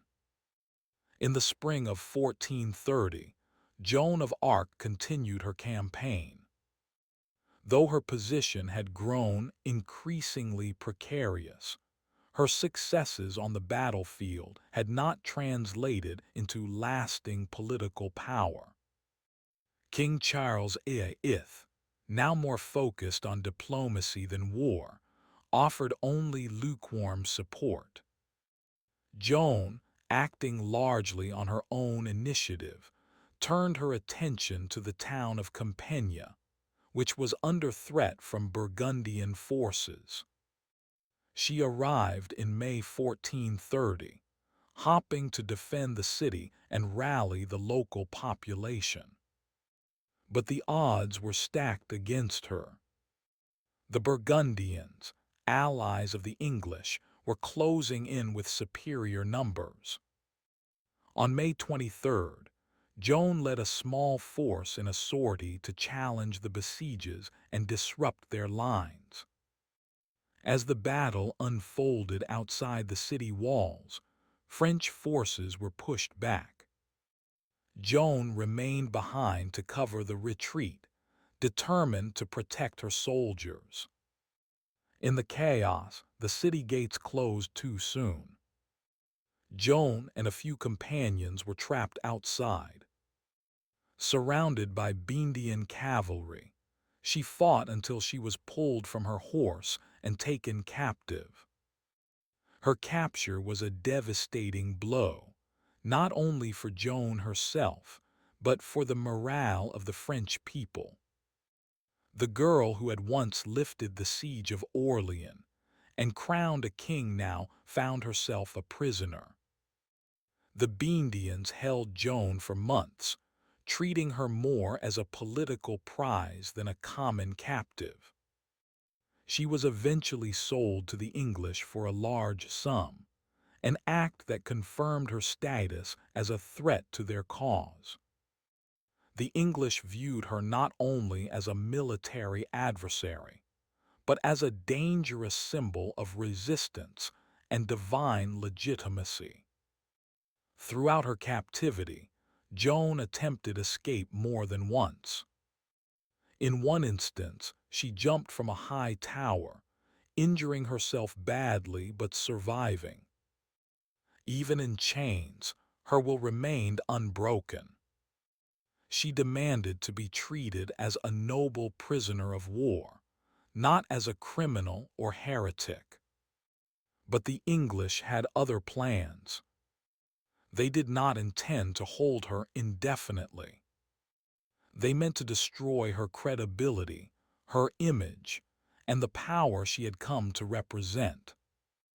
Her trial was already being prepared. Joan's capture at Compiègne marked the beginning of her final, most harrowing chapter. She had risen from obscurity to the heights of power, only to be betrayed, abandoned, and delivered into the hands of her enemies. But her story was far from over. After months in Burgundian custody, John of Arc was transferred to English hands and brought to Rouen, the English administrative capital in occupied Normandy. There, beginning in January 1431, she faced a formal ecclesiastical trial, not as a prisoner of war, but as a heretic, a designation that allowed her captives to strip her of honor and execute her under church law. The trial was orchestrated by the English, but carried out by a panel of pro-English French clergy, led by Bishop Pr0Stitutes, a staunch opponent of Joan and loyal to the Burgundian cause. Its true goal was not justice, but the destruction of Joan's legacy. By branding her a heretic, the English sought to undermine the legitimacy of Charles V, whose coronation she had enabled. Joan was held in a secular prison, guarded by male soldiers, a direct violation of church law. She was denied access to legal counsel, threatened with torture, and interrogated repeatedly, often for hours at a time without rest or support. Despite being a 19-year-old peasant girl facing some of the most educated men in France, she defended herself with remarkable intelligence and composure. Over the course of several months, she was questioned about her visions, her clothing, her faith, and her role in the war. The judges focused especially on her claim to divine voices and her habit of wearing men's clothing, an act considered both heretical and unnatural by church standards. Despite their pressure, Joan remained firm in her testimony. She maintained that her voices came from God, that she had acted in obedience to divine command, and that she had always remained faithful to the church. At one point, when asked whether she believed she was in God's grace, she famously responded, "If I am not, may God place me there. If I am, may God keep me there." It was a powerful answer, neither arrogant nor self-condemning, and one that impressed even her inquisitors. But the outcome was never truly in question. Political necessity outweighed truth. Joan was eventually condemned for heresy based largely on her refusal to renounce her visions and her insistence on wearing male attire, which she had resumed in prison for protection. Her sentence was death.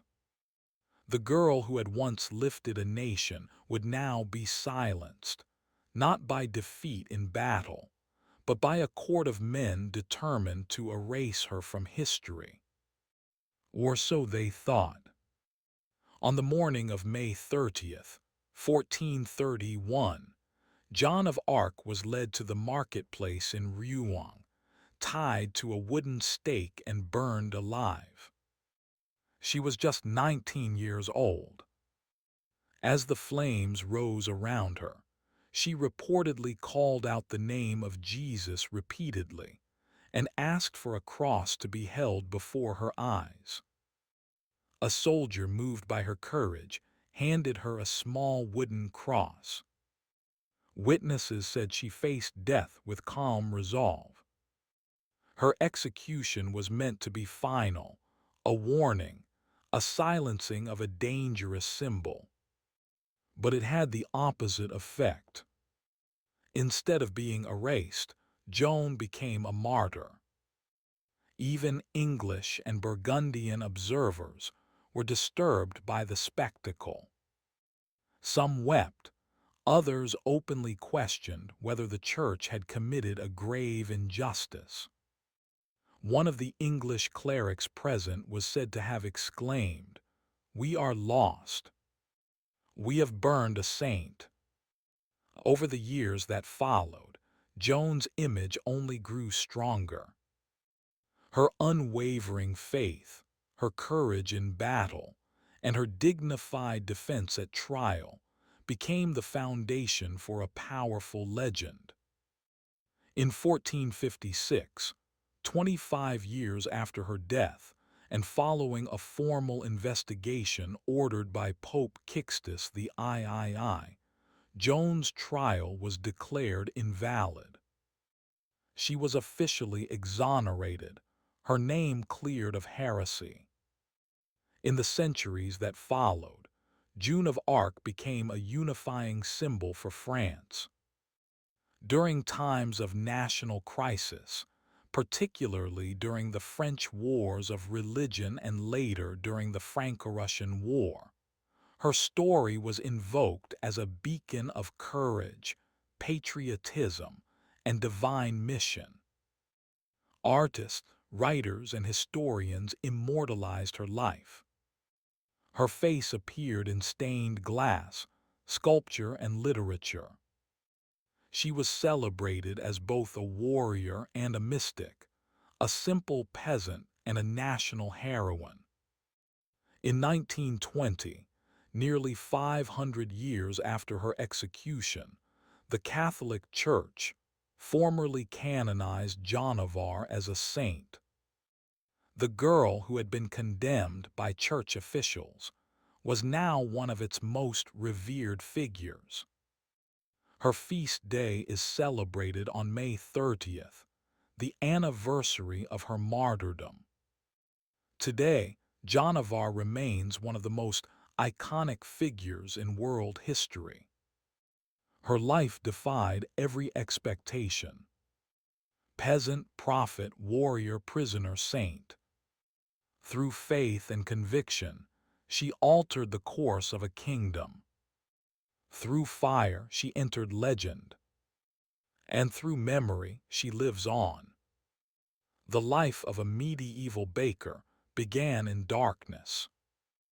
Long before roosters crowed or church bells tolled, bakers were already hard at work. Their day often started around midnight, when most of the town was fast asleep. The quiet streets were cold and still, but inside the bakehouse, flames crackled, flour dust hung in the air, and the rhythm of kneading began. Medieval bread wasn't made on a whim. It required precise timing and a practiced hand. Bakers relied on sourdough starters, carefully nurtured fermenting dough that gave rise and flavor to the loaves. There were no commercial yeasts. Everything was done by feel, smell, and experience.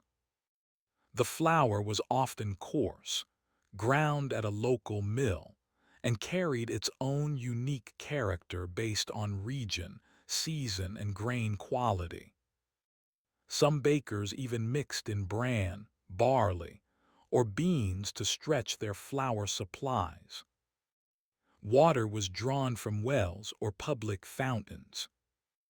Everything had to be measured and mixed by hand, often in the dim light of oil lamps or candles.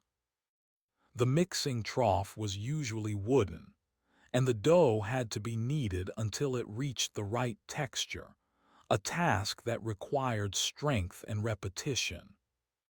In colder months, the dough had to be kept warm with cloths or near the hearth to rise properly. The oven, usually a large domed brick structure, had to be heated long before baking. Bakers would burn bundles of wood inside until the walls radiated enough heat to bake several batches of bread.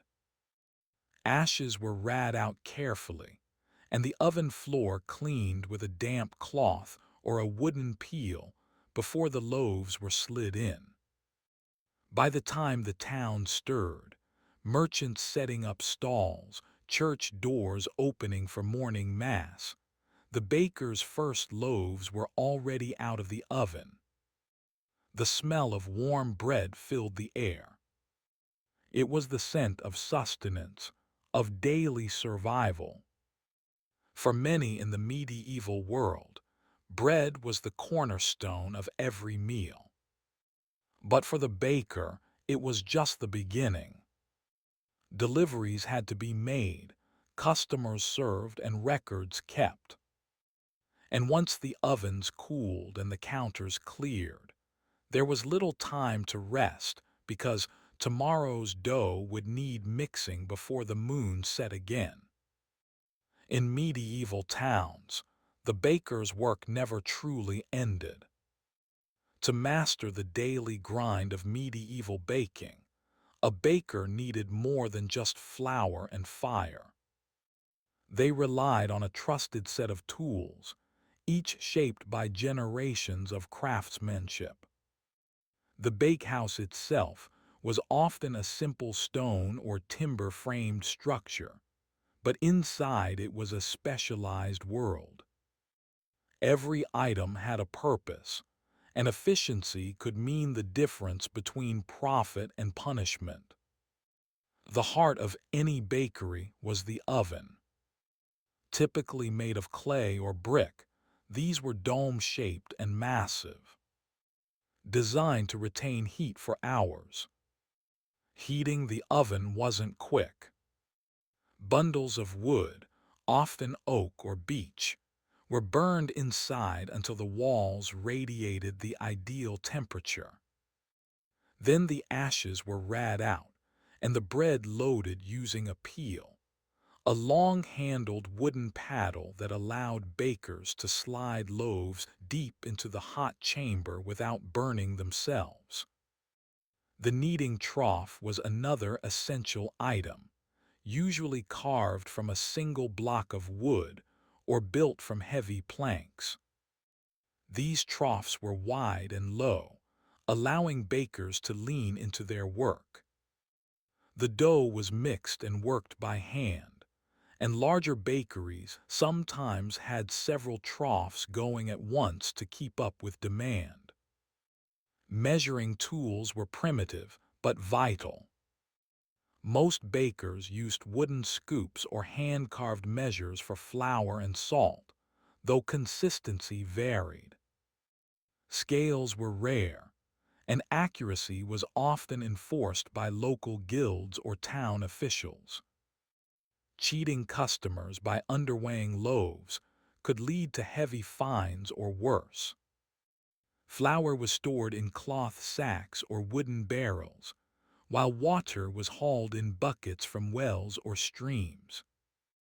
Some bakeries also had sieves for removing husks or debris, especially in more prosperous towns where finer bread was expected by wealthier clients.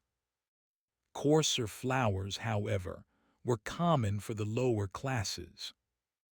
Perhaps the most valuable tool was the baker's hands, calloused, experienced, and trained by years of repetition. They knew when dough was ready, when the oven was hot enough, and when a loaf was just beginning to sing its final crusty notes. Everything had to be cleaned and prepared before the next day. The tools, humble though they seemed, were part of a larger rhythm, a cycle of labor, skill, and heat that transformed raw grain into life-sustaining bread. In the hands of a medieval baker, each tool helped feed a town. In the medieval world, bread was more than food. It was the foundation of every meal and a marker of social class.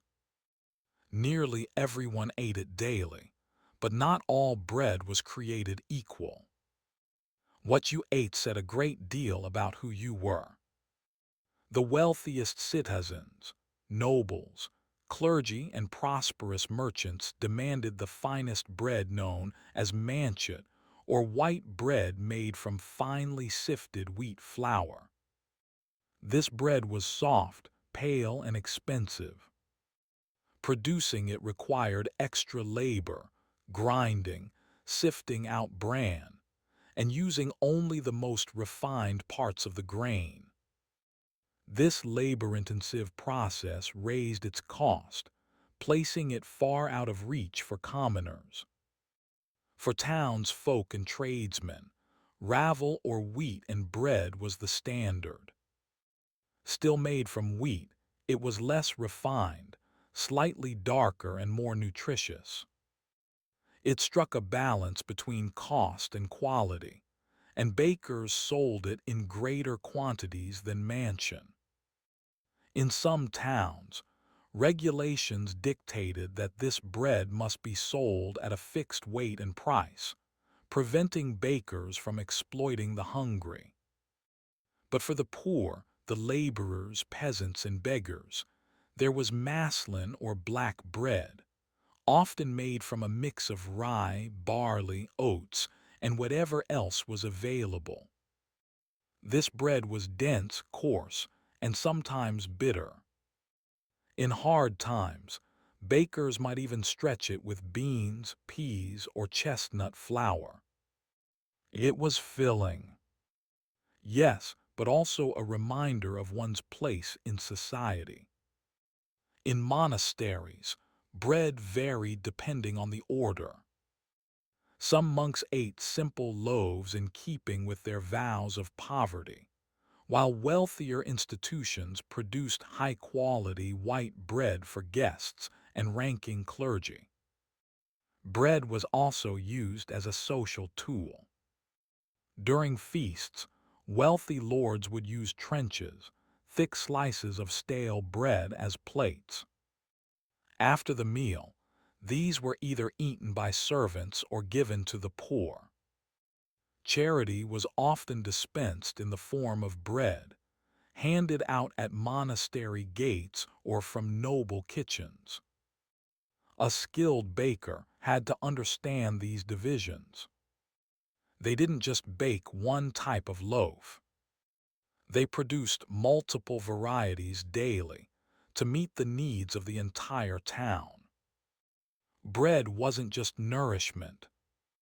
It was economy, hierarchy, and identity baked into every crust. In a world where most people lived on little, bread defined who had more and who survived on less. Being a baker in medieval Europe was not just a matter of skill. It was also a matter of law. Bread was considered so essential to life that its production was heavily regulated by local authorities and trade guilds. For a baker, failing to follow the rules didn't just mean bad business.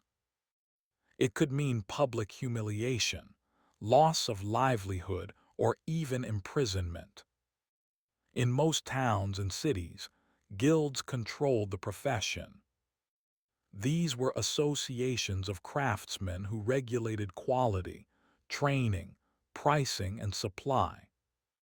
Bakers' guilds established strict standards for the weight, size, and ingredients of bread.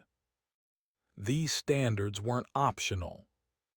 They were enforced through regular inspections and harsh penalties. New bakers often had to apprentice for several years before they were allowed to operate their own ovens. Guild membership was both a privilege and a protection. It gave bakers the right to sell in the town market and guaranteed some degree of economic stability, but it also bound them to a system of accountability. If a baker was caught selling underweight loaves or substituting poor ingredients, guild officials could fine them, suspend them, or revoke their right to bake altogether. Beyond the guilds, municipal authorities also monitored bread quality.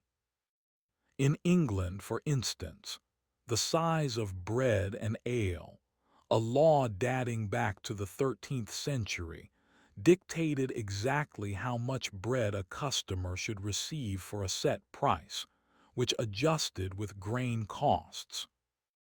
Officials known as bread weighers or ale tasters conducted surprise inspections and reported violators. Punishment for breaking bread laws could be dramatic. Some bakers were pilloried, locked into public stocks where they were mocked or pelted with stale bread and rotten food. Others were forced to parade through town, with substandard loaves strung around their necks. In extreme cases, a repeat offender could be banned from the trade or exiled from the town altogether. These rules weren't just about fairness. They were about survival. Bread riots were a real threat in times of famine or inflation. Town leaders knew that if people suspected they were being cheated out of their daily bread, unrest could follow. For the medieval baker, then precision wasn't just a point of pride. It was a legal obligation. Every loaf had to meet the mark. Because in the eyes of both the guild and the town, baking was not just a trade. It was a public service.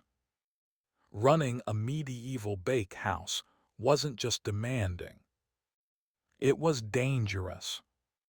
Fire was both a necessity and a constant threat. Ovens had to reach incredibly high temperatures to bake dense loaves, and maintaining that heat meant burning large quantities of wood, often in enclosed spaces made of timber, thatch, or stone, blackened by years of smoke. Most bakehouses were constructed with a large domed oven built from clay or brick, positioned against an outer wall to allow for air flow and loading. To heat it, bakers lit a roaring fire inside the oven itself. This wasn't a casual campfire. This was an intense blaze, meant to superheat thick walls that could radiate warmth for hours. Once the fire had burned long enough, bakers would rake out the embers, clean the hearth with a damp rag or sand-soaked brush, and begin baking. But even a moment's carelessness could lead to catastrophe. Embers could escape, thatched roofs could ignite, and in densely packed towns and cities, a bakehouse fire could spread with terrifying speed. For this reason, many towns required that bakehouses be located on the outskirts or built with specific fire-resistant materials if the baker could afford them. Bakers also faced health risks. Prolonged exposure to heat and smoke took a toll on the lungs and skin. The heavy lifting of flour sacks and kneading of massive batches of dough wore down the body over time. Burns were common on arms, hands, and faces earned, while loading and unloading hot loaves with long wooden peels. Some cities had communal bakehouses, especially in poorer neighborhoods. Families would prepare dough at home and bring it to a central oven managed by a professional baker. While this system saved fuel and reduced fire hazards in private homes, it introduced its own risks. Loaves could be burned, stolen, or tampered with. Bakers were held responsible for the integrity of each household's bread, and any negligence could lead to formal complaints. Because bread was such a vital staple, a disrupted bakehouse, whether due to fire, illness, or accident, could ripple across the whole town. It wasn't just the baker who suffered. The entire community felt the loss. Despite these dangers, the bakehouse remained the beating heart of daily life. It was a place of labor, heat, and vital routine, where risk and reward burned side by side with every glowing loaf. While the image of the medieval baker often centers on male guild members and apprentices, women played a critical, if often overlooked, role in the daily production of bread. In many towns and villages, especially outside major cities, women were the primary bakers for both family and community. Their presence in the bakehouse was essential to keeping the ovens hot and the population fed. In rural areas, household baking was typically done by women. They baked for their families using communal ovens or small hearths. And in times of surplus, they might sell loaves at market or from their doorstep. For many women, this side trade in bread offered a rare source of independent income. In cities, too, widows of bakers were often permitted to continue their husbands' businesses, sometimes becoming successful bakery owners in their own right. Guilds were usually male-dominated, but not entirely exclusive. In certain regions, Especially in parts of Germany and France, female bakers were formally recognized. Women could inherit licenses, run bakeries, and train apprentices, including daughters or nieces. Some even petitioned for full guild rights and won them, though this required navigating legal and social challenges. Women in bakehouses performed the same grueling work as men, mixing dough in massive troughs, hauling water and flour, managing oven temperatures, and selling bread in markets. Many also worked as bread sellers, walking through the streets with baskets balanced on their heads or carts loaded with loaves. These women were often the face of the bakery, dealing directly with customers and managing daily sales.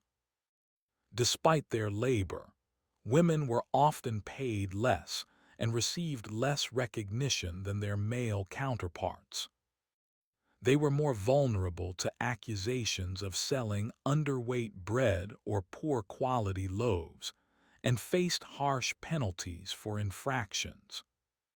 Still, their contribution was essential, especially during times of war or plague when men were absent, and communities relied on women to sustain the food supply. Baking also intersected with motherhood and caretaking. A woman who could bake well was seen as capable and respectable, keeping her household fed, preserving traditions, and passing down knowledge. In many families, recipes and baking techniques were handed down from mother to daughter like heirlooms.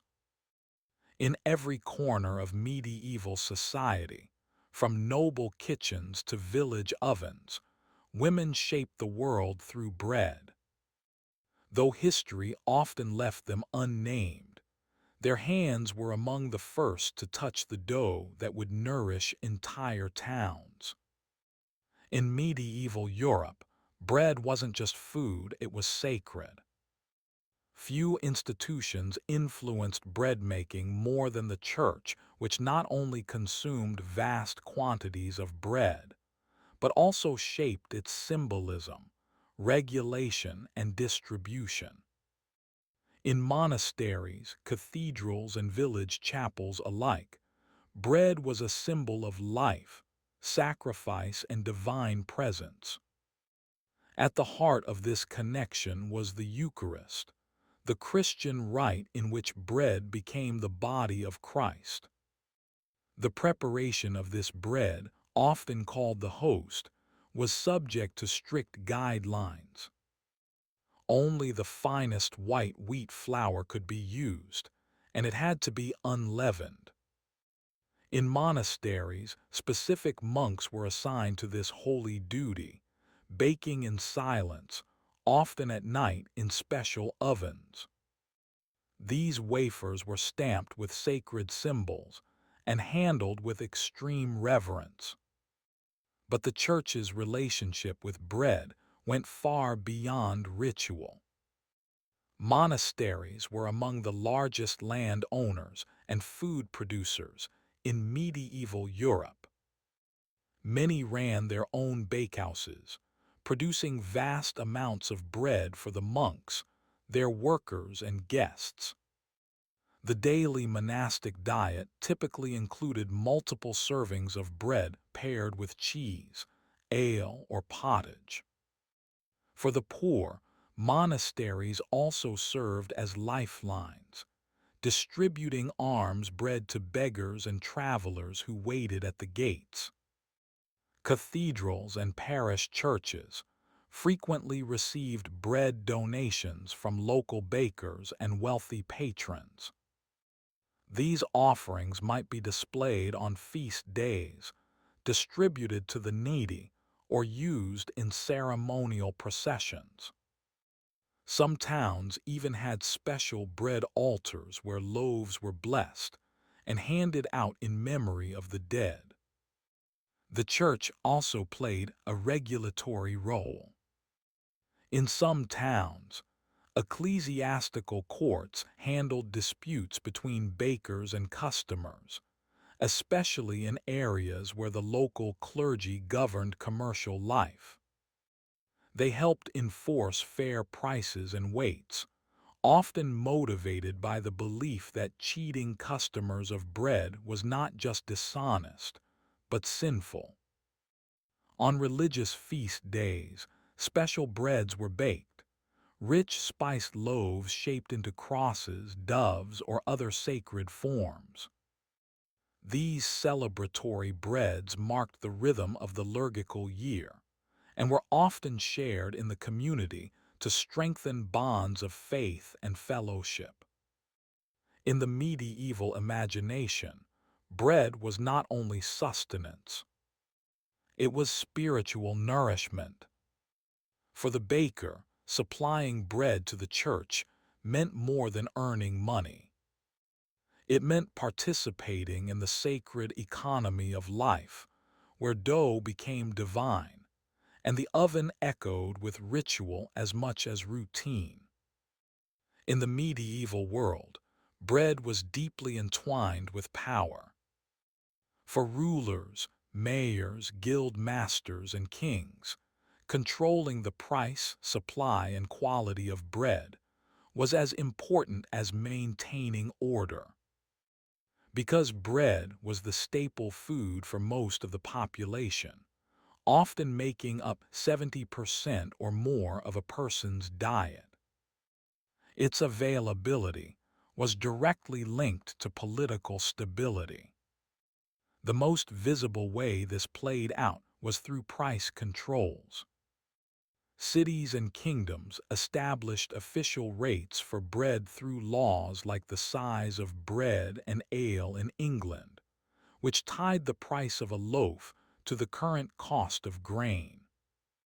If grain prices rose due to poor harvests, drought, or war, bakers were expected to adjust the size of their loaves, not the price. This meant that during times of scarcity, bakers had to produce smaller loaves for the same price, often cutting into their own profits.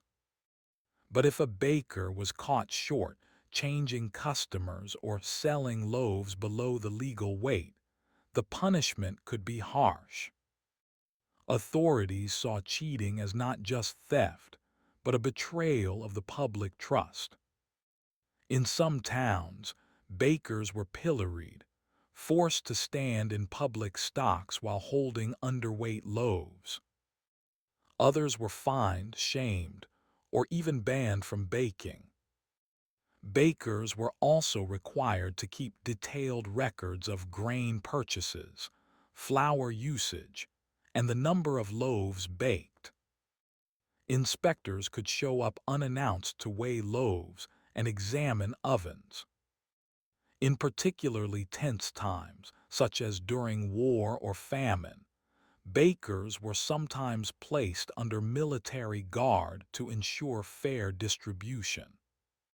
Bread riots were among the most feared expressions of unrest.